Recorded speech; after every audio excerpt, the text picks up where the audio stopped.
All right. Yeah, 60 years, it just came in by quickly, didn't it, at this point?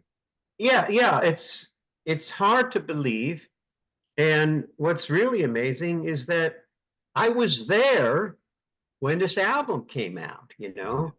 And I'll tell you, for July 20th, 1964, the Beatles were the hottest, they were the most popular. Beatlemania was on fire. It was just, it was burning. It was just everybody was wrapped up and it was enraged. Everybody was nuts about it. We were like, I was possessed. You know, it was like, oh my God, the Beatles, the Beatles, the Beatles, the Beatles, the Beatles. And the radio stations, of course, they kept playing the tracks off of, they were playing a Hard Day's Night album, and then they were playing from the Something New album. And this was all a big buildup to August 12th, 1964, was when the Hard Day's Night movie was released here in the US on August 12th, 1964. So there was just so much excitement, with me and my friends and everything. The Beatles were just so powerful, an amazing force that they had on me and millions of other people my age back in 64. So I'm thrilled that I'm still around to be able to say that. And I'm thrilled that I was there, when it happened. I was in Los Angeles the summer of 64. And I was listening to radio stations KHJ and KRLA. Those were the top AM stations, and they just Beatles, Beatles, Beatles, playing Beatle tracks from A Hard Day's Night and from the Something New album. So I was completely psyched up and excited about this whole thing, getting ready, of course, for the Hard Day's Night US release in August 12th, 1964. Mhm. So the one thing is that they pre-prepped everyone. They now know what the songs are going to be, which is great. But also, people forget that they didn't have cineplexes like they had. We only had like one movie, and then they have one show, so it would be like a theater more or less. So there wasn't this multiplex where you can see it the week that it came Right. out. Right. Chances are it was months before after, and the buzz was like, "Oh my God, this movie's great! I can't wait for it to come to my town." So Oh, that oh, yeah, yeah, yeah. In terms of how they rolled out the release. Now, I saw it in Los Angeles at a drive-in movie theater, which was a whole other situation, because, you're in the car and you've got this speaker, about maybe this, like 3 inches by 4 inches, and it was hanging on the window on the driver's side. And, the quality of the speaker was not really that very good. And so there was a crack, of course. You had to add a crack at the top of the window for the speaker to hang on to it. And so when when we went to the drive-in in Los Angeles, it was actually Lakewood Drive-in, and put the speaker on the window, and the movie started.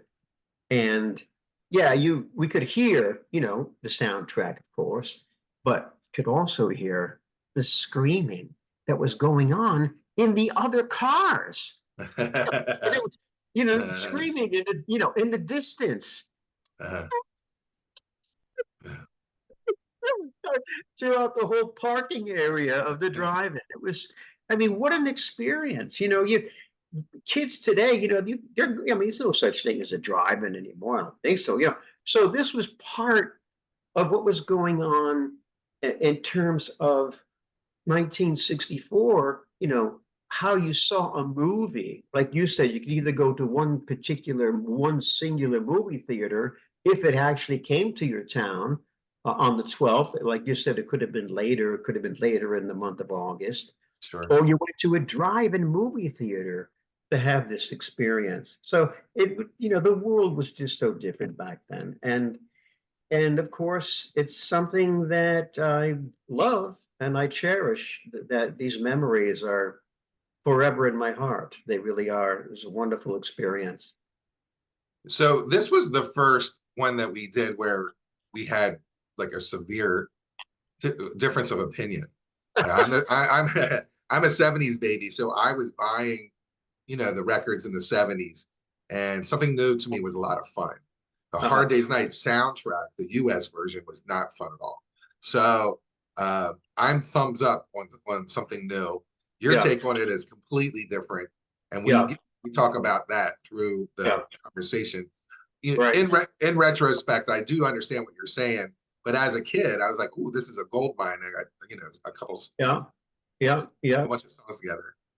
Um, Well, I listened to our discussion earlier today, and let me just say that I made myself very, very clear yes, yes, you about did. what I think about some album. And for those listening now to the preview, or actually to the anniversary, 60 years ago, my God. For those who want to hear what I really think about this album, I encourage you to listen to the discussion that we did when we first did the discussion on something new, and you will hear exactly how I feel about it. I'm not going to say now what I said in the discussion. I'm Yeah, going to say it, okay? So we're we're gonna have go to. go to the link, and you'll hear exactly what I had to say. And what I have to say, or what I did say, I still feel the same today. But what's also very important to know is that when the album came out, I loved it.